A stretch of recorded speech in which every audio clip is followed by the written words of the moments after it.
Welcome to LFTF, the show, podcast, everything you need to know about webinars, virtual events, and content marketing. Yep. With me, as usual, Matthew Lay, president of the Streaming Network. Thanks for having me, Pete. We are not in your basement. We are clearly not in a basement. We are clearly not in a studio. This is not a green screen. We've played with green screen. We are doing a whole different thing today. What we are doing today is we are set up in the Bull, which is a bar in Mississauga, Ontario, and we are here to discuss what? We're here to discuss video, I think, in a way that's important because, we have a studio. We shoot video in it because we have that luxury, but we also shoot video in it due to the type of audience that we have. So not only do people not always have access to a studio or feel like that cost might be prohibitive, but there's also the point that their audience may not resonate with that type of, call it stuffy in some ways, point. So you want to match your video style to your audience and what it is that they're going to be looking for. And we've said it a million times before, in this day and age where we have to constantly be producing new content. It's a struggle even for us when we have a studio, scheduling around our customers and support time. So you got to find different ways of producing content, and it doesn't always have to be, like we said, in that formal setting. That's right. That's right. So we are here. We also, in order to sort of show how this is done, we don't actually even have professional camera people. We have Taylor, who is our manager of marketing and business development, and he is holding the camera. And Taylor, turn the camera around to show yourself. There's Taylor. And so this is as unprofessional as you could possibly get, and hopefully we pull this off.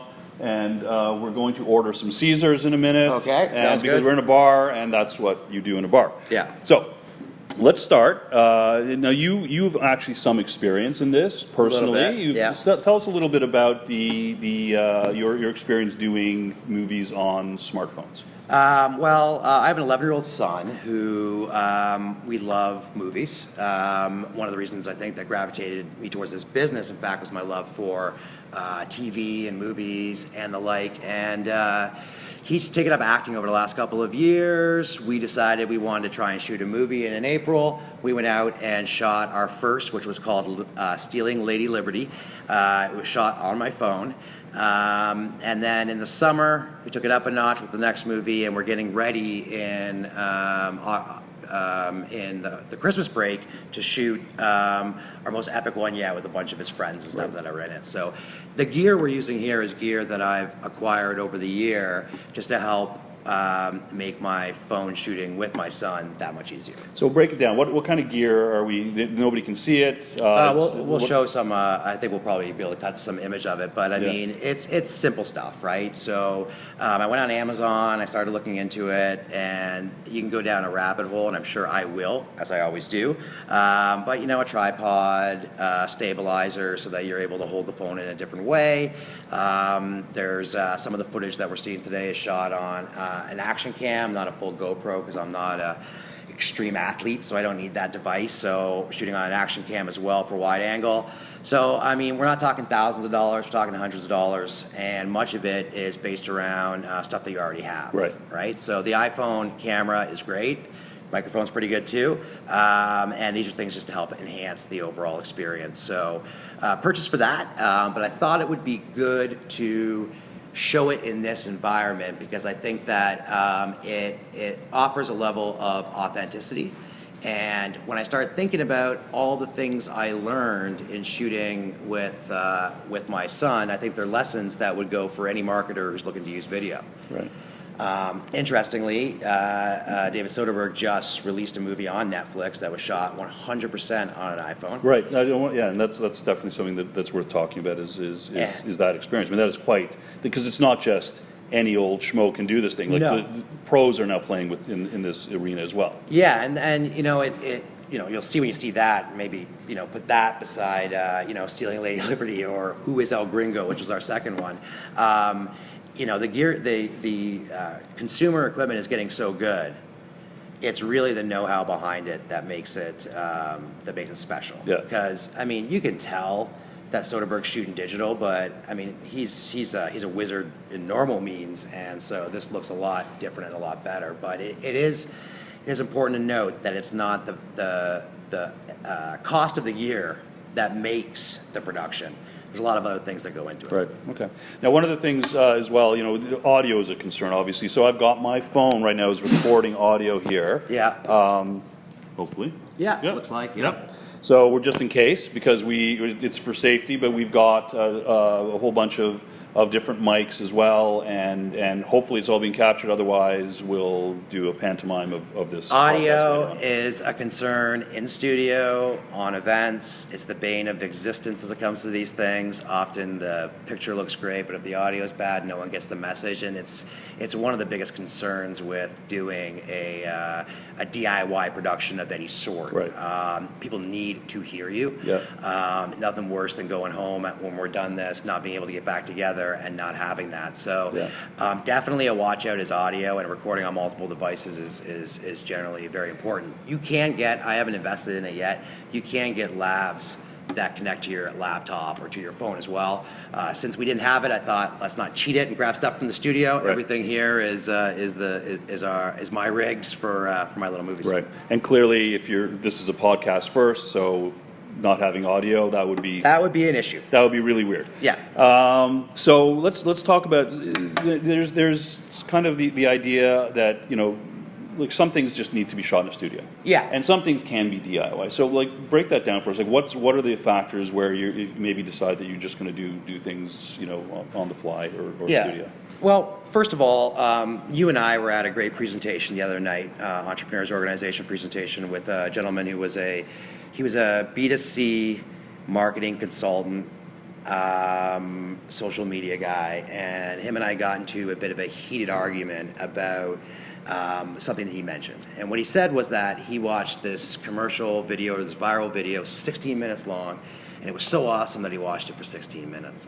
And I raised my hand and said, but there are rules. And he said, no, just make good content, which I said later I felt was a dangerous statement. But the truth of the matter is if you are producing compelling content that people want to hear, they will consume it in whatever form it is. But the stakes have been upped. People are doing better and more entertaining content. Mediums are becoming more accessible. And so I'm going to frame this under the belief that, like myself, we are decent content producers, but nothing we are doing here is, breaking the internet, as they say. So when looking to go DIY or like what we're doing here, the first thing that I think people need to recognize is who is your audience, okay? So I gave a presentation in San Francisco at a conference about integrating and utilizing video in your webinars, because that's what I do. And when I did that, I had two people come up to me. One worked for a large law firm in the United States. The other was she was young. I assume that she was a junior marketer at a non-legal, I think it was probably a tech company, but I don't really remember where she was from. And I had shown a number of examples of our work, and I was more educating people on how to get the best out of a studio experience or whatever it might be. And then she came up and she says, but doesn't that just feel stuffy? Can't people see that that's contrived and it's whatever it is? And the girl standing beside her was like, what are you talking about? That's exactly what my partners are looking for, and that's exactly what my contemporaries are doing. So I think that you want to be careful with DIY depending on who your audience is, right, because it needs to resonate with your audience, and that is demographic, age, that is industry based on what they're used to seeing, and that is the type of message that you are trying to give as well. If we were two lawyers talking about changes in legislation around Castle or whatever it might be, going DIY in a bar, no matter how great the conversation is not the right environment for it, right? So you gotta know who your audience is. And then if I could, the other point in time where I think it really makes sense to do DIY is when you are trying to capture a moment in time.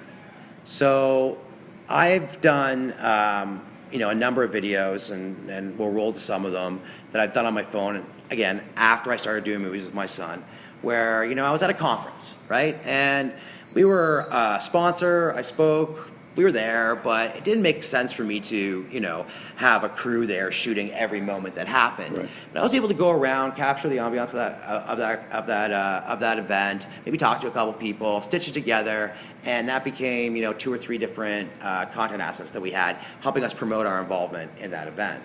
And so when you've got people like customers, you got people, whoever might be around, and it doesn't make sense, or you're not able to, you know, have a full production. Being able to do this and go DIY is great. People get it; they're used to seeing it, Yeah. so it does make a lot of sense. And then the other reason we brought Taylor is he's of that demographic that you're talking about, right? I mean, he is. How old are you, Taylor? I am 28. 28. 28. Yeah. A little starting to get a little old. Just a little bit, right? I was past my prime. Yeah. Yeah. So, well, I mean, but that's a good point too. Is like, you know, Taylor grew up in that YouTube generation. I mean, we all grew up through YouTube, but a lot of us were, you know, not at a point where we were going to right away start producing videos and putting them on the internet. Yep. It seemed weird and strange. So Taylor, although he's not part of our production team, that's something that he did on his own before he got hired here.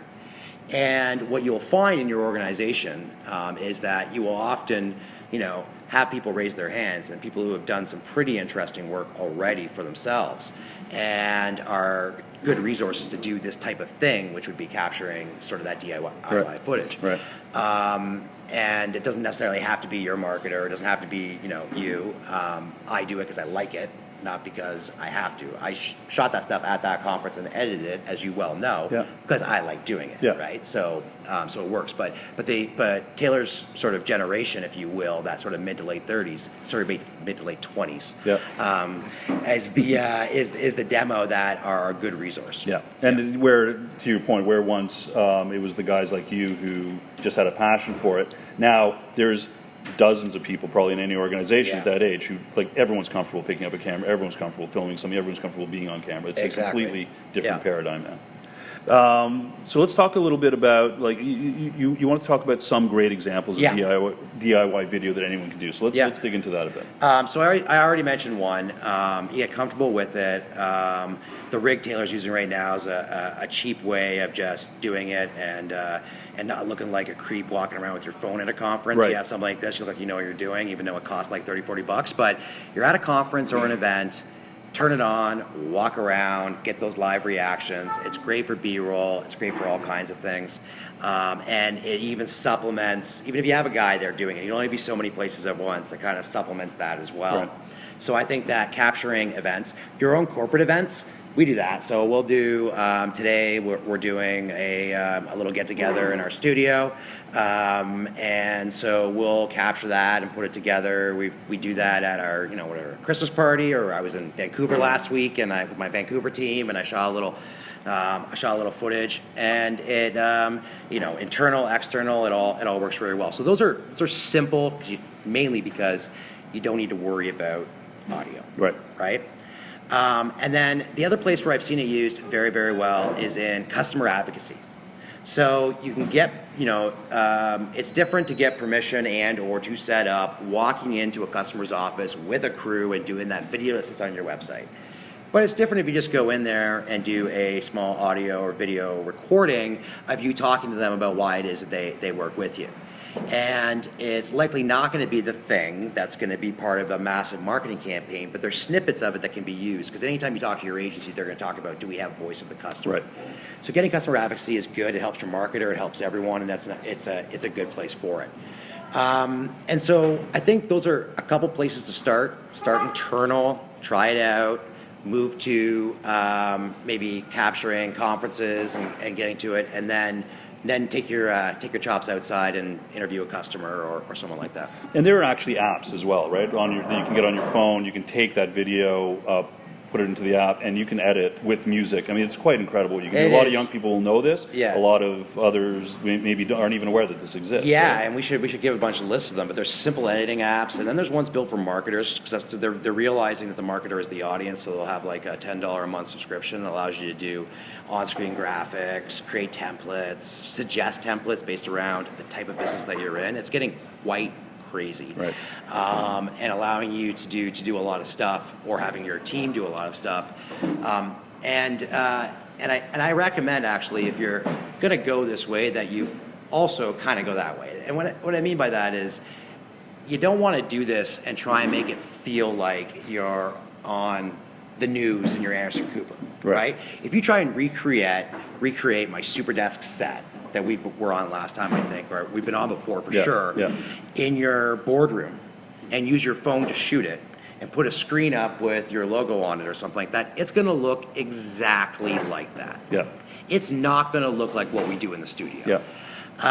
And don't let anyone trick you into that, because we did boardroom shoots for a very long time. So be authentic with what you're doing. Yeah. If you're doing it in a bar, do it in a bar, and there's a reason you're doing it. Right. You know what I mean? Like, it makes sense. Yeah, right? the staff's gonna be, moving chairs around, and it's what you're dealing with, and Yeah. it has that authenticity. So if it's all slick, editing, it's There's going to be a contradiction there that is going to be off in the final product. Yeah. And it's a bit of fun too, because you can edit on these apps so quickly that you can literally show it, right back to the people. You check this out, and boom, and here's my phone. Look at what we just created, right? And exactly. it's kind of a wow moment for and some instant people. gratification, which people are now used to as well. That's right. Let alone the weeks and weeks of post that comes with the other. That's right.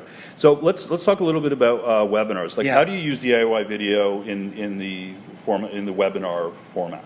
Well, video content in webinars, if you're not going to go full video, is generally something that everyone is looking to do to up the engagement factor and to improve retention of audiences. There's a bunch of stats to go along with it.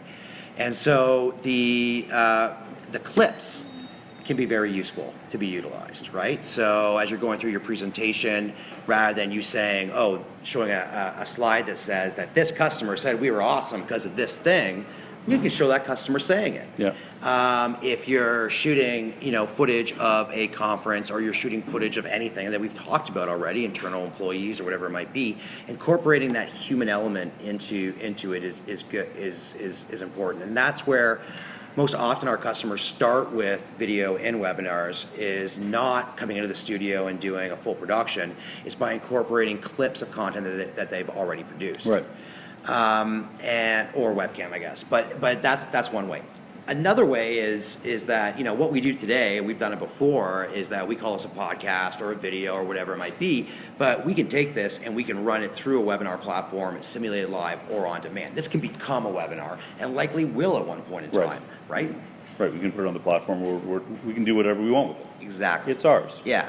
So I think there's multiple ways, but probably start with the clips, and probably start with the humanizing of a story, whether it be your internal staff, a customer win example, why they love you, whatever it might be. That versus the words on screen will be will be a great way to start, but also be retained much better by your audience. Excellent. Okay. So let's talk about when you don't do this. Yeah. When do you do the professional production? What are the sort of factors that come into play there? So clearly, let's just assume that everyone, generally speaking, if it's going to be, you're shooting a commercial, you're going to buy ad time for something, whether or not the decision on whether to shoot on a phone like Soderbergh did, or on a red, whatever, super expensive professional camera, should be the decision made by your agency, who's going to do a lot of stuff that we're not doing today to make sure that it works. Right. So I would definitely say, on the content marketing side of it, where you would definitely want to use it is if you're doing interviews with your executive that are evergreen content that is going to be used as something on the primary side of your website, part of pitches and going out like that, regardless of the industry that you're in. Having a well-produced video where there's no mistakes, professionally edited, all of that is very important. Right. If it's a secondary message and deeper into the page, like maybe you're just chatting about an industry vertical specific or talking about an announcement, you can go this way. But I think that those core pieces of content, you should work with a professional team. They bring so much more to the table than simply the camera, right? Like, they know how to work with you. They know when you look bad. There's all kinds of things that they do. So I would definitely say that. On the flip side is, we mentioned being at conferences and capturing footage. Don't try and capture the presenters with DIY. I've heard of this, I've seen this too, people popping up webcams and phones and stuff to try and capture what's happening on a stage. No matter how small of a stage it is, that's not going to work. You want the proper lenses and depth that comes along with doing it. And I think I've already said it, it's more of a watch out, but don't try and create your own studio to go DIY. Yeah. If you're going to create your own studio, which many of our customers have, buy the right gear, get a guy who knows what he's doing or a girl who knows what he's doing, Yeah. set it up properly. If it's a studio, it needs to operate and act like a studio. Right. Yeah. And it also, it goes back to the demographic you're talking about as well, because in certain instances where it's, if your audience is younger, they're going to be way more accepting. If your audience is a little bit older, they might just go, why am I watching this? This is crap. Yeah, you also got to remember about the people you're putting on camera, Yeah. right? So whether or not this is right for a business, if that CEO, president, whomever it might be is, I'm in my 40s, so I can now say this and I can talk about Yeah. it, but if they're like, over 40 or in their 50s, is that they haven't grown up their entire career always being on camera. And if they have, it's probably like, BNN or interviews. It's been done in a big way. They remember when the cameras were like this big. Yeah. And this idea is not something that they're going to probably be comfortable with. And if you're not comfortable as the presenter or the person on camera, it's not going to go well. Yeah. So you got to remember that. You got to remember that as well. Is you got to know that not only just know your audience, but know who it is that you are capturing. That audience, you said, is accepting, and you're right. They're accepting of it being, a little shaky on the cam. They've grown up with a lot of that type of media. I mean, we've all seen it, but they've grown up with it. But it's not just that. It's that they want us as brands to be authentic. Mm-hmm. And I think that they have a distrust of items that are overly produced, right? They don't have commercials influencing them as much as we did. They have social influencers, they have other items that are. And so I think it comes to being authentic, and it comes to being about trust. And the DIY look, gotta say look, because we know there's a lot of things that look DIY, which we all know are not. They're being produced by very highly skilled professionals decided to look DIY. But that DIY look, the authenticity that comes with it, speaks to a certain buyer demographic. Right. So the medium is the message, to quote Marshall McLuhan. Yeah. Guy in hoodie, maybe DIY, guy in tie, maybe Probably professional. not, yeah. It's Probably. But probably, maybe not. Yeah, maybe not. Maybe, yeah. depending on the thickness of the tie, perhaps. Maybe. All right, let's talk a little bit about when should you 100% get a professional shooter involved? What are these sort of what's the framework of that? You just asked that question. Did I? Yeah. No, I didn't. I said, when do you get a professional camera involved?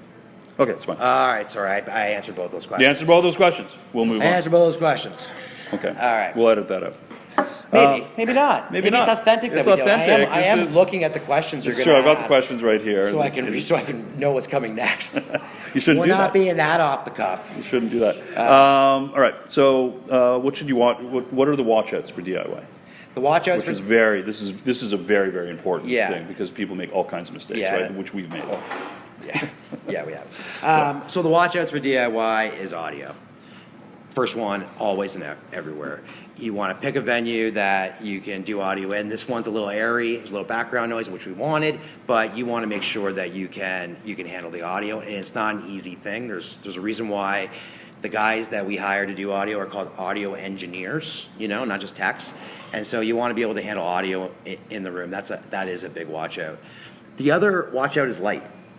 And so on Instagram, you get to filter and alter and that, and it works in post on video, but not quite as well.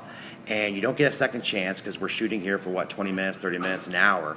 And so you want to have a place with good natural light, which we've done right here. Lots of good natural light. We don't have to worry about what's going on. We don't have any lights on our gear. Yeah. And that's going to allow us to pick up a really good picture, which is important. I think that the location in any situation is really important. You might feel that shooting outside at a beach makes a lot of sense, but it's near impossible to get that right. Even pros struggle with it. If you've never seen what it looks like to see an outdoor movie being produced, you would be shocked at the number of humans just holding light balancers and the amount of times that it happens. And so, you want to be careful with your venue selection for all of those reasons. Right. And how do you know if it's going to work? Well, you try it out. You come in the day before, you turn it on, you see, you do a site survey, you figure it out. You came in yesterday, you had a lot of conversations, you knew what we were getting into. We sat down, we knew where we were going to put our cameras. That is so important when you're doing something like this. And stop and check. If you don't do that, you're going to miss or lose or whatever there is. Which we haven't done, by the way. I know. We're going to that. We're going to soon. This is the first take. We'll let you know if this is the second take. Yeah. We have to go through the whole thing again. We lost in battery in the GoPro. Did we? Okay. Battery in the GoPro is gone. Well, that's fine. There you go. That's fine. That's why we have 3 cameras going. Yeah. And a phone just doing audio. So we covered sort of the watch outs, and you gave some suggestions, but in terms of recommendations in the DIY space, what else would you recommend? So suggestions that I would make are that you do record on multiple devices always, as simple as phones or whatever it might be. If you're going to invest in anything, invest in a microphone, a condenser, a Zoom, something that is going to help you get that audio, because we talked about that already. And think about the location before almost anything else. Mm-hmm. So when me and Jack, is my son's name, came up, we went away. We did a little bit of shooting and editing one day, and we said next weekend we're going to make a movie. He's very creative. I said go and come up with some ideas. And he came back, and his ideas were about doing a sci-fi, we were going to escape a spaceship, and we were going to do all of that. He has such a vivid imagination that he could see any room being turned into a spaceship. And I said, you know what, Jack? It's not going to look that way to people, no matter what we do. It'll look more like a play, and we're acting it out. The location is key, like, I don't know, the art gallery. And so we decided to write our story around a heist at the art gallery, which would enable us to, and we didn't get permission for this, so let's not talk about it too much, to run around an art gallery and shoot. And then we made... Not the art gallery, another art gallery. Another art gallery. Yeah. Another art gallery. And so the next time we did the movie, we followed that, where we shot, outside Casa Loma. We shot down by the beaches, by the boats. So we shot in places that added to and we were able to shoot too, that added to what we were trying to accomplish. And so that's something to look at. This works. We were talking about media, DIY, media for the audience, authenticity. You and I very commonly do go to bars like this, including this one. I've been known on occasion. Been known. Drink some pints or whatever. But also, it's a neat thing. We don't see this all the time in this type of video, and it works. This is a good choice in venue, if I do say so myself. Yeah. And so you really want to get that done. And again, I know I've been talking about this, but I just want to keep talking about this juxtaposition, right? So you're doing the DIY, and then you don't want to then, go to a stuffy boardroom that has no, I shouldn't say stuffy, but most of our boardrooms have nothing to them. Yeah. Shoot in my boardroom. You got a TV and some white walls and some chairs. You're not going to get the advantage or that feel of DIY when you do it in that environment. Right. So you really got to scout your locations, get some imagery, get some shots, and know where you're going, sort of before you do it. Right, excellent. We already talked about the guy the other night, which was going to be my next question. Is there anything else you wanted to add on that particular subject? Because the question I was going to ask is, in the end, it isn't the idea that trumps the format. But I mean, it is, but really it is, yeah. right? Like, and we've seen this. We started seeing this with the advent of digital filmmaking, where we started seeing movies that were being made, and I'm not sure if Clerks, $16,000. Things like Blair Witch that changed the world forever as far as filmmaking goes, and it wasn't about the budget and all the humans and all the posts and all the special effects that made it what it was. But those are few and far between. We all know many starving filmmakers, especially in the city of Toronto, who are way more talented than I and not having any level of that success. And so I think that with everything in marketing, whether it be your webinar, your blog posts and whatever, is that there are guidelines that we should all try and work within. We can write outside of the line sometimes, that makes sense, and if you've got a really good idea, be prepared to kind of go for it. But as you're getting started, and when you're getting started with DIY, I think you want to stay with it. Color within the lines, start some of the rules that I gave, and then once you're comfortable, you'll get ideas to do much, much more. Right. My journey in my movies. First, it started off with very simple, one camera, back and forth dialogue, a little dialogue.